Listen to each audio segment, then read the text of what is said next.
வணக்கம்ப்பா. ஒரு சில வீட்டுகளுக்குள்ள கரப்பான்பூச்சி அதிகமாக இருக்கும்.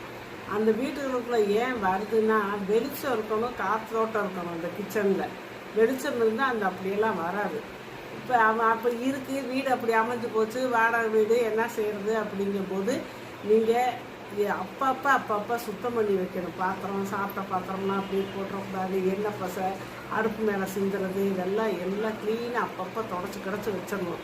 ராத்திரி நேரத்தில் படுக்க போகும்போதும் நல்லா எல்லாம் விளக்கி கழுவி எண்ணெய் பசை எது சிந்தாமல் அடுப்புக்கு அவ்வளோ க்ளீனாக தொடச்சி வச்சுட்டு லைட்டை போட்டு விட்டு படுங்க. லைட்டு போட்டாலும் உங்களுக்கு அந்த வெளிச்சத்துக்கு வராது. அப்படியே விட்டுட்டிங்கன்னா அந்த இதை சாப்பிட்டு மேலே இனப்பெருக்கம் பண்ணி ரொம்ப சிரமத்தை கொடுக்கும். அப்படி அந்த கரப்பாம்பூச்சி நம்ம சாப்பிட்டே வச்சுருந்தோமா அதில் ஏறிக்கிறோம். என்ன இருந்தாலும் அது நல்லதே இல்லை. அதனால் லைட்டை போட்டு போடுங்க. நான் ராத்திரி நேரத்தில் சுத்தம்